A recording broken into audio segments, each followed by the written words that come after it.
Bismillahirrahmanirrahim.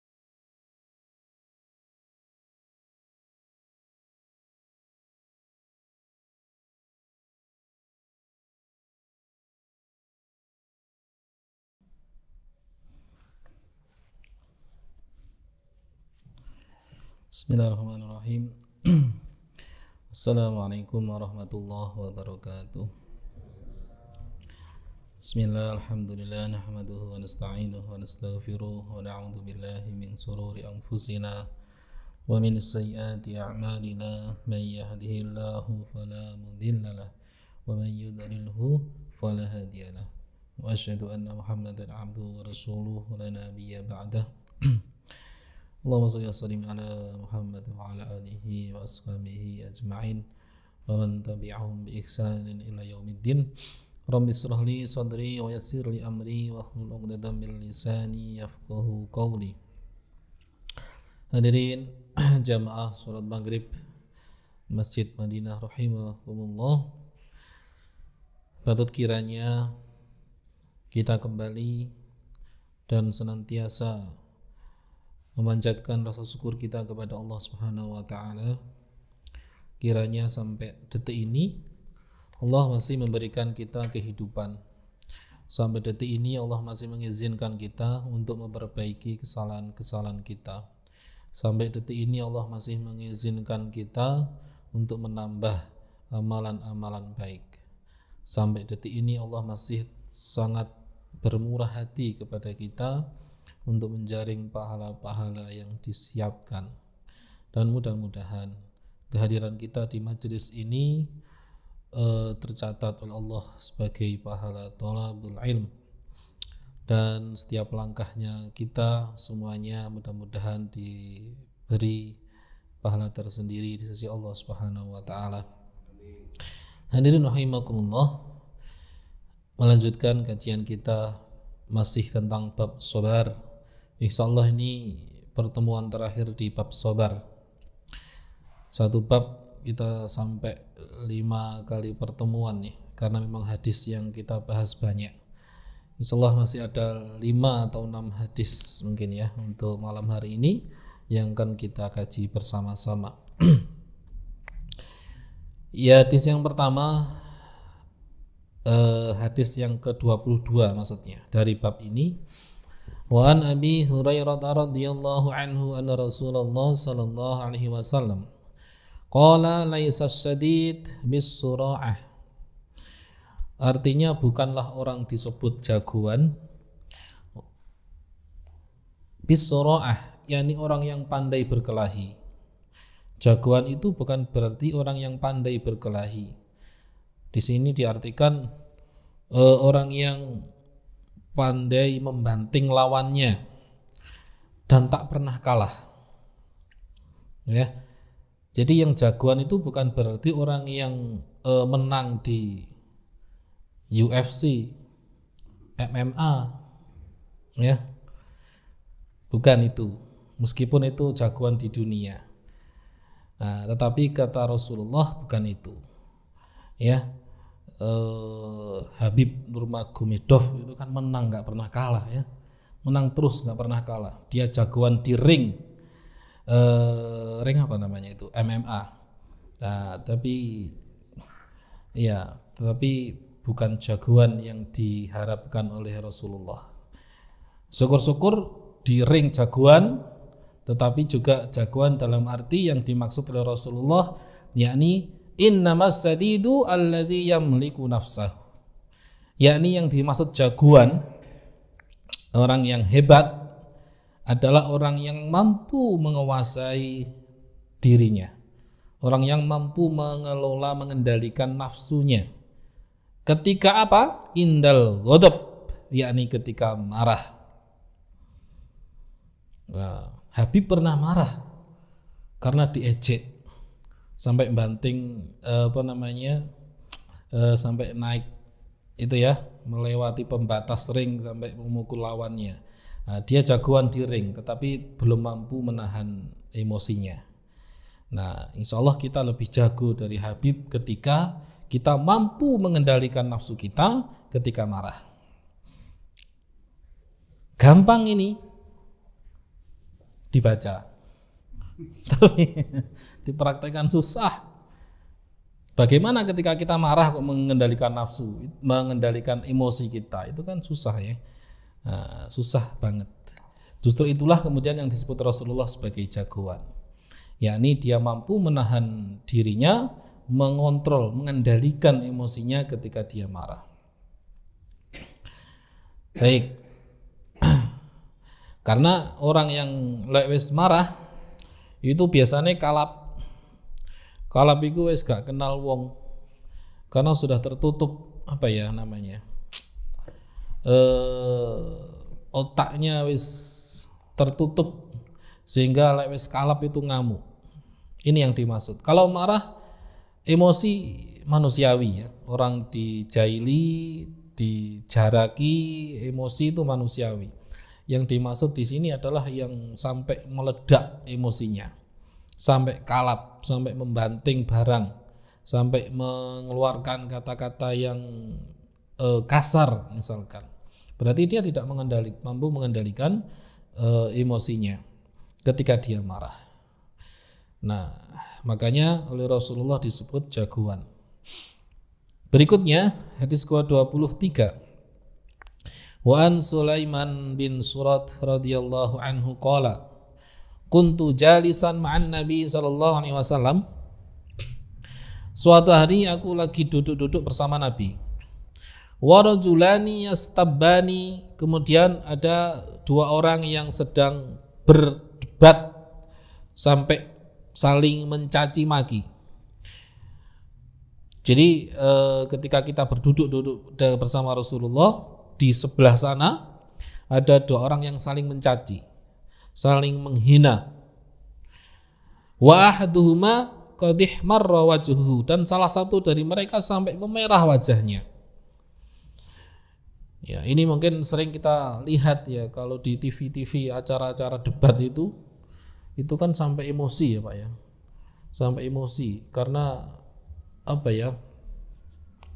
gak ada yang mau mengalah, merasa menang sendiri, lalu kemudian sampai disinggung mungkin kepribadiannya, disinggung personalnya begitu ya, sampai kemudian marah. Ini kan sering kita lihat.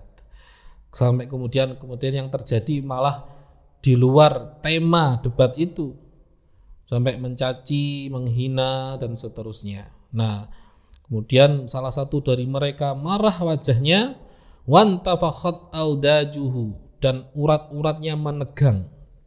Nah, kita sering lihat ini. Kalau orang sudah saling mencaci, menghina, gontok-gontokan,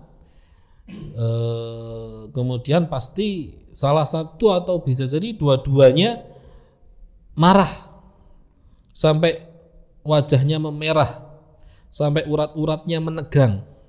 Faqala Rasulullah, lalu Rasulullah kemudian mengatakan, inni la'alamu kalimatan law qalaha la dhahaba anhu ma yajidu. Sesungguhnya seandainya engkau mengetahui satu kalimat yang apabila diucapkan oleh dua orang itu yang lagi saling mencaci maki, maka akan hilang apa yang dia rasakan. Emosinya akan mereda, wajahnya akan kembali normal, urat yang menegang akan kembali santai ketika dia mau membaca satu kalimat ini, kata Rasulullah. Yakni lau qala a'udzu billahi minasyaitonir rajim. Kalimat itu adalah a'udzu billahi minasyaitonir rajim. Jadi ketika kita marah, menegang, ucapkan kalimat ini, a'udzubillahi minasyaitonir rajim. Kenapa? Karena kemarahan itu berasal dari syaitan. Gitu ya.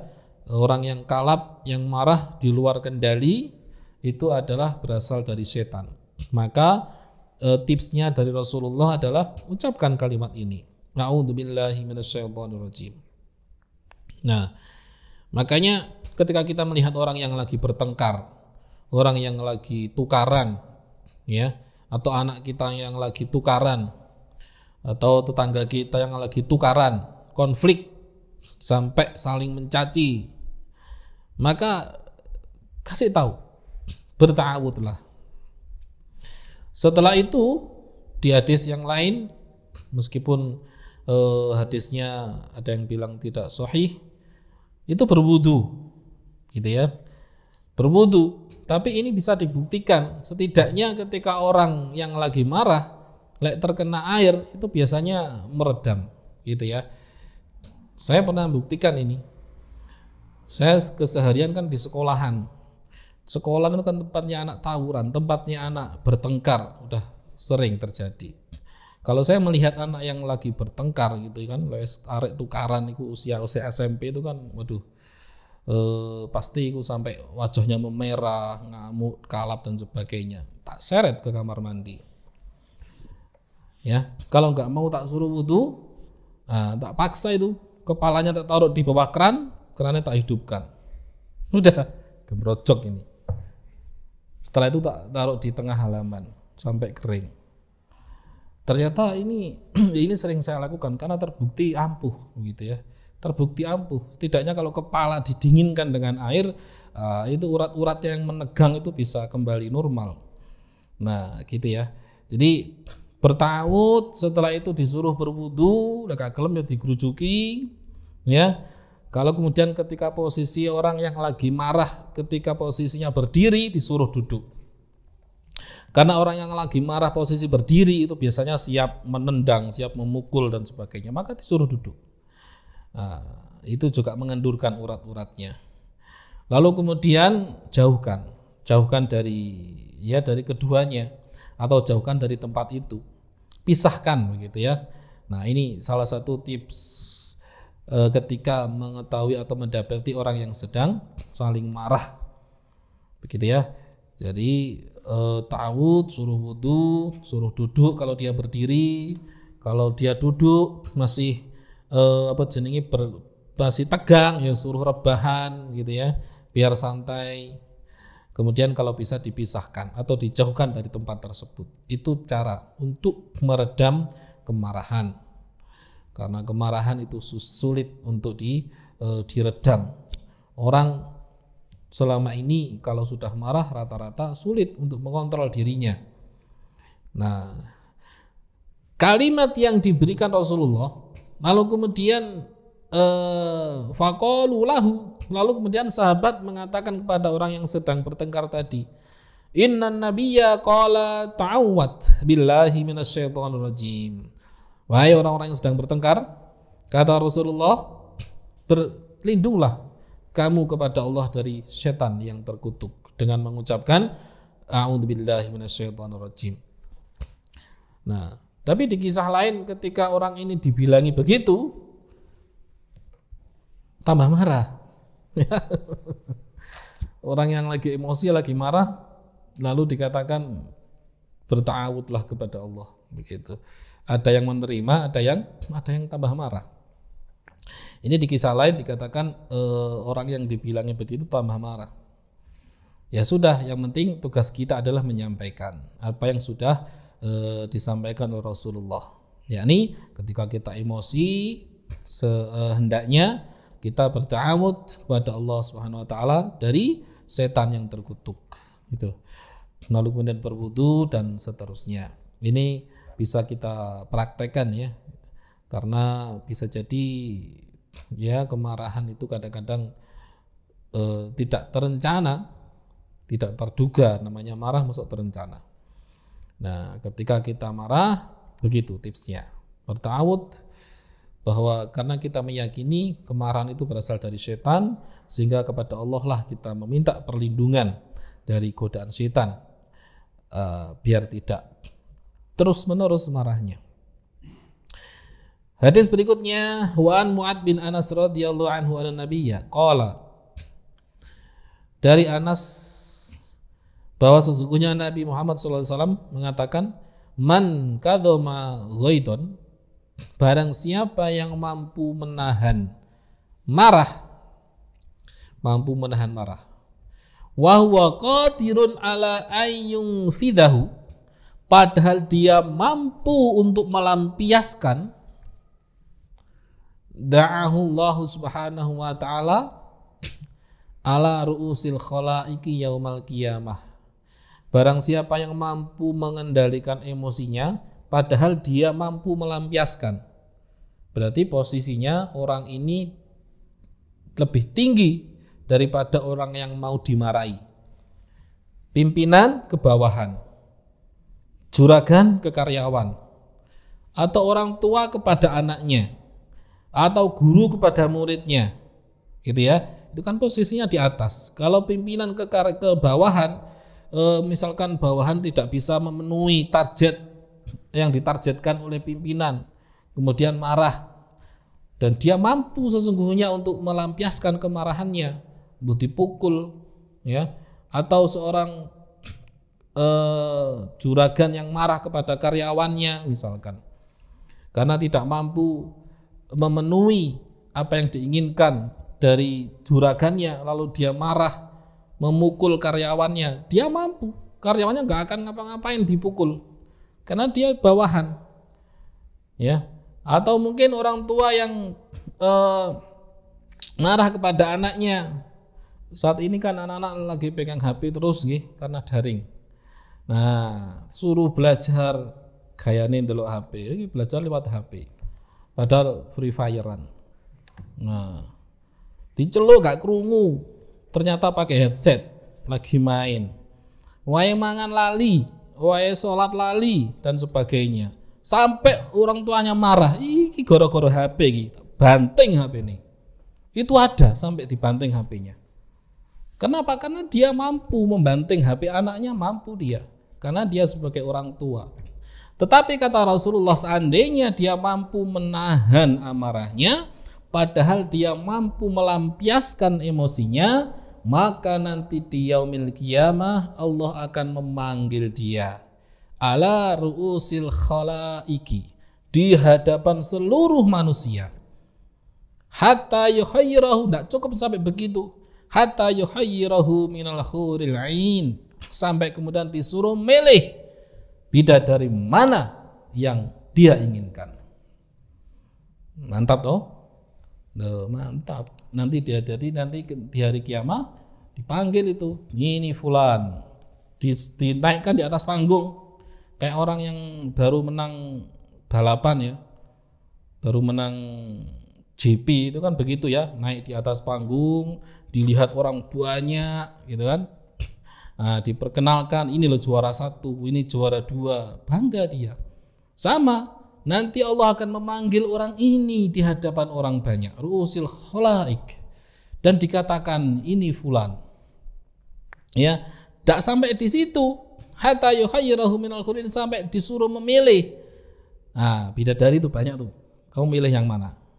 Ya, sampai disuruh milih bidadari yang dia inginkan. Masya'a, bidadari yang dia inginkan, yang dia kehendaki. Jadi sudah dinaikkan di atas panggung, ya, dibanggakan oleh Allah di hadapan seluruh manusia, masih disuruh milih bidadari mana yang dia inginkan. Enak toh? Nah, enak. Soalnya angel. Ya. Ini tidak berlaku sebaliknya. Kalau bawahan marah, bawahan marah ke atasan, biasanya kan nggak berani ya, nggak berani. Bukan berarti ya Allah aku bisa menahan emosiku. Kenapa? Aku habis dimarahi pimpinan. Kamu bisa menahan? Bisa. Kenapa? Aku takut. Karena takut ya. Karena posisi di bawah. Tapi tidak, ini adalah bagi orang yang posisinya di atas, posisinya menang dan mampu melampiaskan, kayak tadi ya, mampu membanting HP anaknya, itu mampu dia. Wong HP sak mini regane tak banting kok, kapan-kapan tak tukokne maneh. Ya, tapi dia mampu menahan itu, ini hadiahnya. Ya. Nah, dadi lek kate banting HP-nya naik, eling bidadari. Itu ya. Kasih itu. Oh, eling bidadari. Aku pilih HP, aku pilih bidadari ya. Pilih bidadari saja. Gak jadi tak banting HP ini. Gak jadi tak tutup karyawanku. Gitu ya. Tapi kalau bawahan menahan emosinya karena takut dia, gak mungkin bawahan sampai ngotot sampai atasannya, gitu ya. Ini tidak berlaku. Ini berlaku untuk yang mampu sebenarnya melampiaskan, tetapi dia memilih untuk menahan. Sehingga itu yang Allah tawarkan. Insyaallah luar biasa. Rawahu Abu Dawud wa Tirmidzi wa qala hadis hasan. Hadis hasan.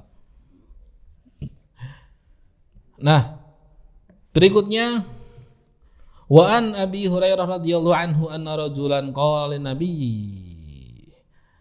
bahwa dari Abi Hurairah ada seorang laki-laki berkata kepada Nabi, "Ausini, wahai Nabi, berilah wasiat kepadaku." Qala, kata Nabi, "La taghdab." Ojo gampang marah. Faraddada miraron, minta lagi, "Ausini, berilah wasiat kepadaku," sampai bolak-balik. Jawaban Nabi tetap sama, "La taghdab." Ojo gampang marah. Ruwahul Bukhari. Gitu ya. Ini padat singkat hadisnya. Ojo marah begitu. Baik, kemudian 26. Masih dari hadis dari Abi Hurairah radhiyallahu anhu, qala Rasulullah sallallahu alaihi wasallam, "Ma yazalul bala bil mu'min wal mu'minat fi nafsihi wa waladihi wa malihi hatta yalqallah ta'ala wa ma alaihi khati'ah." Akan terus menerus ujian itu diberikan kepada orang yang beriman, laki-laki dan perempuan. Ujian diberikan baik kepada dirinya, kepada anak-anaknya, maupun kepada hartanya, sampai kemudian dia menemui Allah Subhanahu wa taala, wa ma alaihi khati'ah, sampai enggak memiliki dosa sedikit pun, sampai dosanya terhapus. Kemarin di bahasan kajian kemarin kan kita sudah membahas ya bahwa ujian bala itu adalah dalam rangka menghapus dosa-dosa kita. Artinya ketika ada orang yang beriman yang diuji oleh Allah terus menerus, itu dalam rangka menggerus, menghabiskan dosa-dosa orang tersebut, sampai orang tersebut kemudian bertemu kepada Allah dalam keadaan wa ma alaihi khati'ah, dalam keadaan tidak punya dosa sama sekali. Ya, jadi kalau kita terus diuji, ingat hadis ini. Oh, berarti dosaku dikurangi. Ujian belum selesai, diuji lagi. Diuji hartanya hilang, belum selesai, diuji anaknya sakit. Ya, anaknya sakit, diuji lagi ibunya, istrinya rewel, misalkan. Ya, diuji terus menerus. Dan ini sesungguhnya adalah di sini dikatakan ma yazalu, terus menerus, senantiasa, gak berhenti. Nah, ini artinya dalam rangka untuk membersihkan dosa-dosa orang tersebut sampai kemudian dia menemui Allah dalam keadaan tidak memiliki kesalahan. Jadi hikmah dari ujian yang diberikan Allah kepada kita itu adalah dalam rangka mengurangi dosa-dosa kita sampai habis, ya, sampai habis. Kemudian Allah mematikan hambanya dalam keadaan bersih. Nah, itu ya. Jadi kalau kita diuji oleh Allah, ingatlah itu adalah dalam rangka untuk menghapus dosa kita. Dalam rangka untuk menghapus dosa kita. Ma yazalul bala, terus menerus diuji. Terus menerus diuji. Nah, kemudian hadis berikutnya wa Nabi Ibnu Abbas radhiyallahu anhuma qala, dari Ibnu Abbas, anaknya Abbas radhiyallahu anhuma, kemudian Allah meridhai keduanya, Abbas dan putranya. Qala qadima Uyainah bin Hisan fa nazala ala ibni akhihi al-Khur bin Qais wa kana minan nafaril ladina yudnihim Umar radhiyallahu anhu. Suatu hari Uyainah singgah atau main ke rumah keponakannya namanya Khur bin Qais. Nah, Khur bin Qais ini adalah termasuk golongan orang yang dekat dengan Amirul Mukminin, yakni Umar. Wa kana al-qura ashaba majlis Umar radhiyallahu anhu. Jadi Khur ini adalah orang yang dekat dengan Amirul Mukminin dan orang termasuk yang sering satu majelis dengan sahabat Umar karena dia adalah ahli qira, membaca Qur'annya bagus. Nah, faqala Uyainah ini karena punya keponakan yang dekat dengan presiden, dimanfaatkan. Ya ibnu akhi, wahai ponakanku, laka wajhun inda hadal amir. Kamu kan dekat dengan presiden, kamu kan dekat dengan Amirul Mukminin. Fasta dan li alai. Aku pengen ketemu dengan Amirul Mukminin. Coba kamu minta izin, boleh enggak?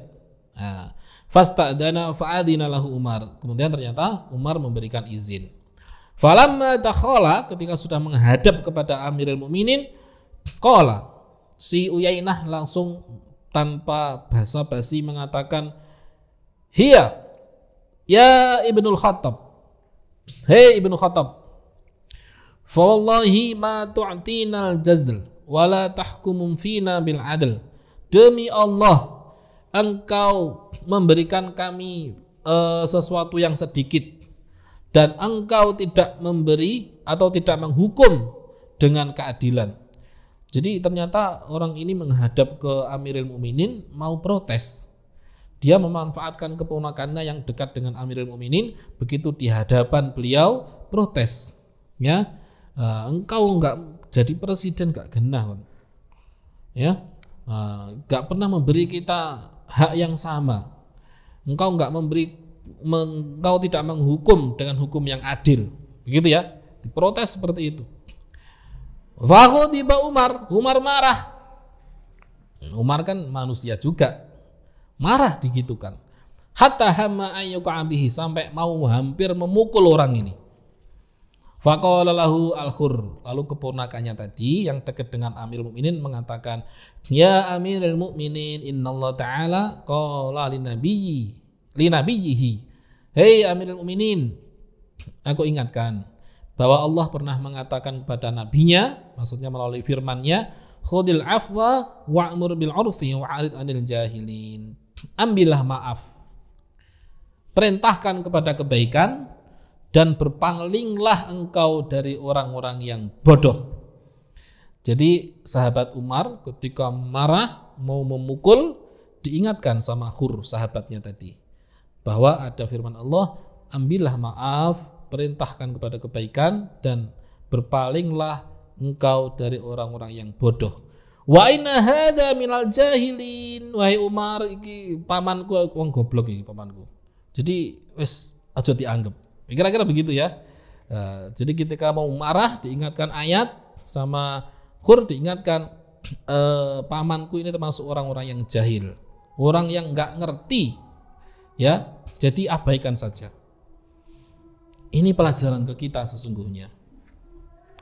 Ketika kita menghadapi pemimpin kita yang kita anggap mungkin tidak adil, kita anggap mungkin tidak genah, ya,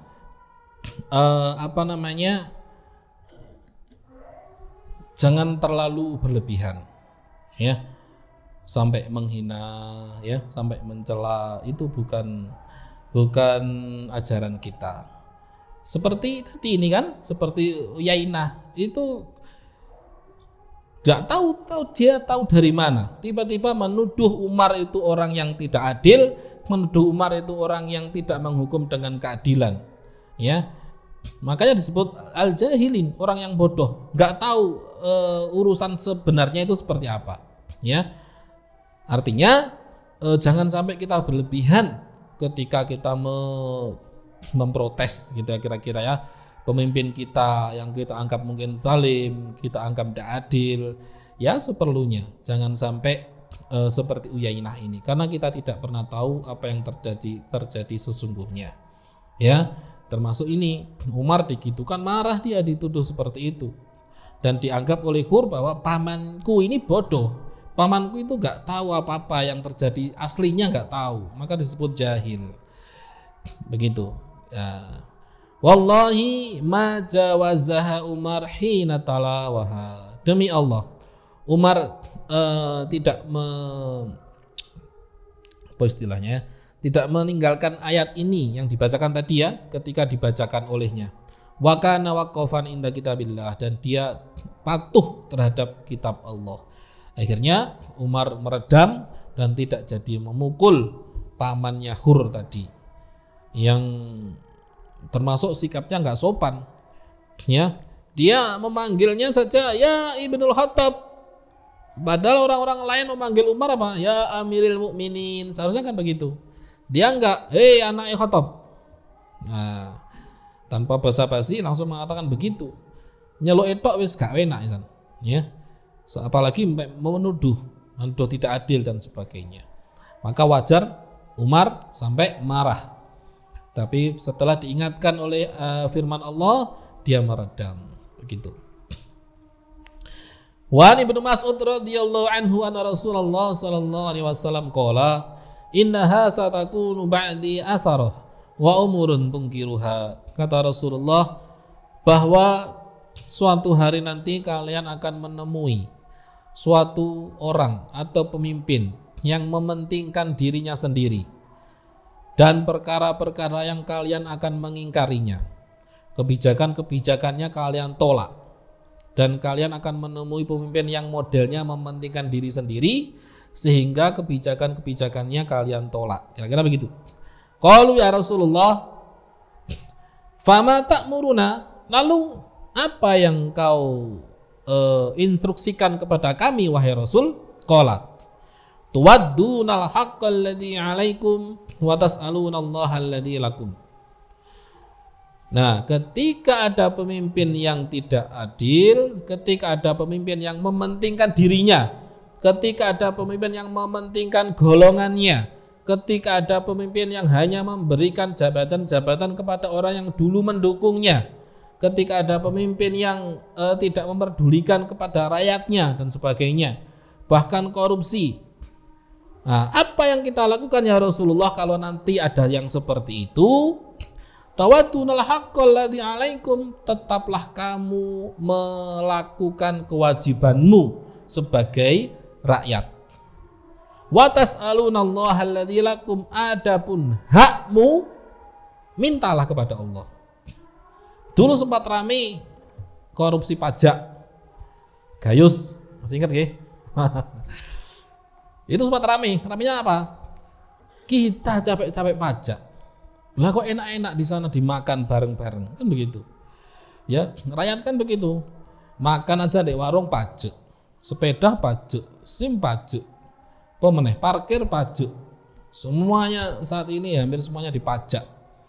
Ternyata pajaknya ngumpul di dhuwur, ternyata dimakan bareng-bareng.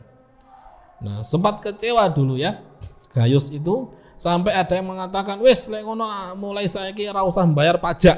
Kan begitu. Ada beberapa komunitas atau kelompok atau tokoh yang mengatakan begitu. Wes mulai sekarang gak usah bayar pajak. Sia-sia kita bayar pajak kalau di sana dikorupsi. Nah, ternyata Rasulullah sudah mengingatkan itu. Ya, kalau nanti ketemu pemimpin yang model seperti itu, kata Rasulullah, tawaddunal haqqa, tetaplah kamu menunaikan kewajibanmu, tetap bayar pajak. Gitu ya. Adapun hak yang tidak kamu peroleh, kita wes susah-susah membayar pajak, ya, tapi kita nggak pernah mendapatkan pelayanan yang baik.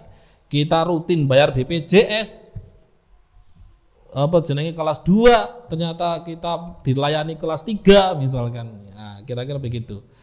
Nah, makanya ketika terjadi seperti itu, ya tetap kita wajib tetap bayar iuran BPJS, wajib kita berikan. Waktunya pajak kendaraan bermotor wajib kita bayarkan. Nah, adapun ketika hak itu tidak bisa kita peroleh, watas alunallah, mintalah kepada Allah. Ya Allah, aku bayar BPJS itu loh kelas 1. Lah kok iso dideleh kamar sing isine wong 5 misalnya, ya minta kepada Allah. Aku minta hakku ya Allah. Aku sudah membayar, aku sudah menunaikan kewajibanku kepada negara. Aku minta hakku kepadamu ya Allah. Gitu ya. Jadi ojo kayak yang tadi, meskipun di dhuwur pajake dikorup, dimakan bareng-bareng, jangan kemudian kita gak usah pajak, nah, tetap wajib bayar pajak, itu kewajiban kita. Adapun haknya mintalah kepada Allah. Nah, Wa Abi Yahya Usaid bin Hudayr radhiyallahu anhu anna rajulan minal ansor. Suatu hari ada seorang laki-laki dari Ansor, qala ya Rasulullah, bertemu kepada Rasulullah. Wahai Rasulullah, ala tasta'miluni kama sta'malta fulanan. Angkatlah aku menjadi pegawaimu sebagaimana engkau mengangkat orang-orang itu. Nah, gitu ya. Jadi entah jadikan pegawai Baitul Mal atau menjaga ini, penjaga ini. Suatu hari ada orang Ansor yang minta pekerjaan kepada Rasulullah. Faqala innakum satalqauna ba'di atharah. Hampir sama dengan yang di atas redaksinya, bahwa engkau suatu hari akan menemui seseorang sepeninggalku, setelah aku meninggal. Jadi suatu hari, yakni seseorang yang mementingkan dirinya sendiri. Apa yang dilakukan? Fasbiru, maka bersabarlah, hatta talqauni alal haud, sampai engkau menemuiku di telaga haud. Telaga haud ini adalah telaga yang ada di padang mahsyar. Kalau Al-Kautsar, telaga yang ada di surga. Kalau yang di padang mahsyar namanya telaga haud. Untuk siapa telaga haud ini? Padang mahsyar kan kita tahu ya, tempat yang lapang, luas, panas, wis gak enak pokoknya tempatnya. Kano wit-witan blas. Nah, ternyata di situ ada telaga. Dan Rasulullah akan menunggu di situ orang-orang ini, yakni orang yang mampu bersabar. Ya, mampu bersabar meskipun dihadapkan kepada pemimpin yang tidak adil, dihadapkan kepada penguasa yang hanya mementingkan dirinya dan kelompoknya. Tapi disuruh fasbiru, bersabarlah. Sampai kapan? Hatta talqauni, sampai engkau menemuiku di telaga haud. Artinya kesabaran itu ya sampai mati. Berarti tidak ada batasnya. Seperti yang saya sampaikan kemarin, namanya kesabaran tidak ada batasnya. Kalau orang bilang aku wis tak sabar no. Sabar itu ono watese. Nah, ketika orang bilang begitu, titik itulah dia nggak sabar, ya. Karena Rasulullah sabar itu nggak ada batasnya sampai menemui Rasulullah di telaga haud. Barang siapa yang bersabar terus sampai dia meninggal, maka Rasulullah sudah menunggu di padang mahsyar di telaganya, yakni telaga haud. Nah, begitu. Kemudian hadis yang terakhir, wa an Abi Ibrahim Abdullah bin Abi Aufa radhiyallahu anhuma anna Rasulullah sallallahu alaihi wasallam fi ba'di ayyamihi allati laqiya fiha al-udu. Yakni suatu hari ketika Rasulullah sedang menghadapi persiapan perang. Persiapan berperang, intadara hatta idza malatis syams. Sampai Rasulullah menunggu matahari itu tergelincir. Matahari kok tergelincir ya. Nah, maksudnya wes nggak lurus di atas, sudah mulai miring. Sekitar jam 1 lah kira-kira ya. Jadi Rasulullah dihadapkan pada sebuah hampir terjadi peperangan, tapi Rasulullah menunggu sampai matahari sudah tergelincir, tidak pas duhur tapi setelah duhur. Ya mungkin memberi kesempatan untuk sholat dahulu dan sebagainya. Faqala, lalu Rasulullah qoma fihim, Rasulullah kemudian berdiri di antara para sahabat, para pasukannya, dan mengatakan, ya ayuhan nasu, wahai manusia, la tatamannau liqa'al adu, janganlah engkau mengharap bertemu dengan musuh. Was'alullahal afiyah, mintalah engkau keselamatan. Fa idza laqitumuhum, tapi bila engkau ketemu mereka, ketemu musuh, fasbiru, teguhkan kesabaranmu. Wa'lamu annal jannata tahta dilalis suyuf, ketahuilah wahai sahabatku, sesungguhnya surga itu di bawah naungan pedang. Summa qala Nabi, lalu kemudian Nabi berdoa, Allahumma munzilal kitab, ya Allah zat yang menurunkan kitab, wa muzriyas sahab, zat yang memperjalankan awan, wa hazimal ahzab, zat yang mengalahkan pasukan-pasukan musuh, ihzimhum, bantulah aku ya Allah untuk mengalahkan mereka, wangsurna alaihim, dan bantulah, tolonglah kami untuk mengalahkan mereka. Jadi Rasulullah tidak mengharapkan sahabatnya untuk berharap bertemu musuh, ya. Tapi ketika bertemu, ya diteguhkan kesabarannya, begitu ya. Karena dari doanya ini juga kita tahu bahwa yang mengalahkan musuh ketika perang itu bukan karena kekuatan kita, bukan karena kelengkapan alat-alat perang kita, tetapi murni karena Allah Subhanahu wa taala. Zat yang wahazimal ahzab, zat yang mengalahkan pasukan. Jadi Allah lah sejatinya yang bisa membantu kita mengalahkan musuh-musuh kita. Kira-kira begitu. Alhamdulillah, ini hadis terakhir. Insya Allah pertemuan ke depan kita masuk bab baru, pas ya, tidak menyisa. Yang terakhir, sekali lagi kesabaran memang betul-betul harus kita latih. Kalau kita diuji oleh Allah, ingatlah banyak orang-orang yang masih terlalu banyak orang-orang yang diuji oleh Allah lebih berat dari kita. Kita diuji anak kita sakit, ingatlah banyak orang yang anak-anaknya meninggal, ya. Kita diuji oleh Allah mungkin dengan kesempitan rezeki, ingatlah banyak orang yang enggak memiliki rumah, banyak orang yang kehilangan harta benda dan sebagainya. Atau kalau perlu kita coba baca-baca kisahnya Nabi Ayub, ya. Nabi Ayub itu memiliki semua hal yang termasuk menjadi impian orang saat ini. Nabi Ayub memiliki anak yang banyak, putra-putri yang solih-solihah, memiliki harta yang banyak. Nabi Ayub memiliki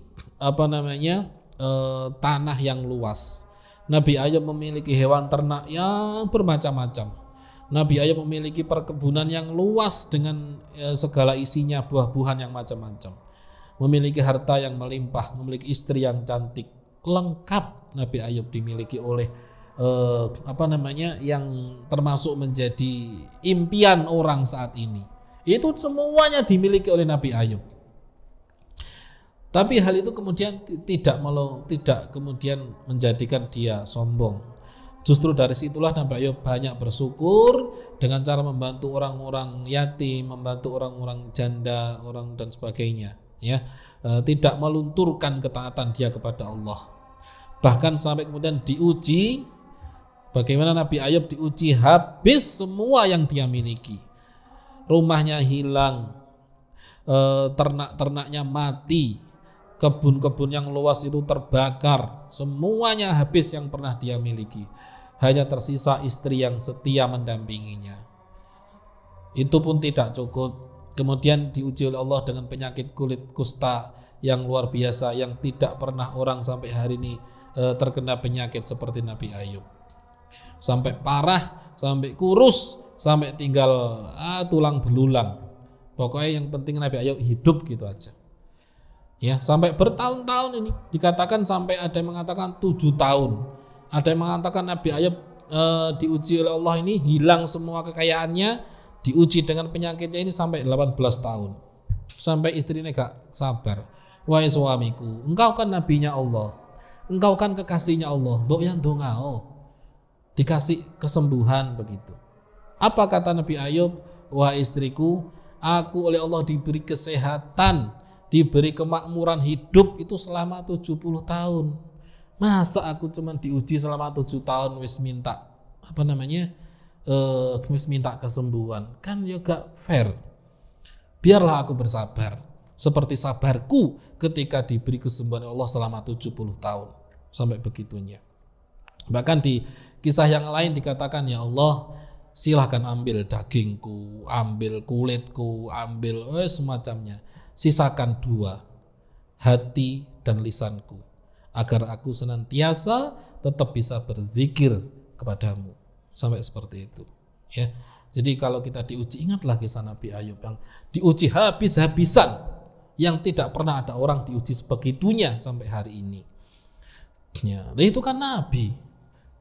Nah terus apa kalau kita gak meniru Nabi? Ya setidaknya kalau kita membaca kisah-kisah Nabi, kalau kita tidak bisa mengikuti secara sempurna 100%, ya setidaknya levelnya di bawah Nabi lah ya, para sahabat misalkan.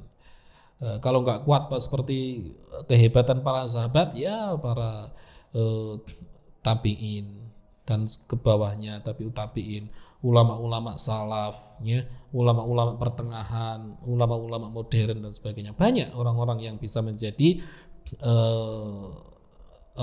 pelajaran untuk kita ketika kita diuji oleh Allah Subhanahu wa taala. Mudah-mudahan Allah memberikan kita kekuatan, Allah memberikan kita kesabaran, dan nantinya Allah memberikan apa yang Allah janjikan kepada kita, yakni pahala yang luar biasa. Amin ya rabbal alamin. Walafu minkum, ihdinas siratal mustaqim. Assalamualaikum warahmatullahi wabarakatuh.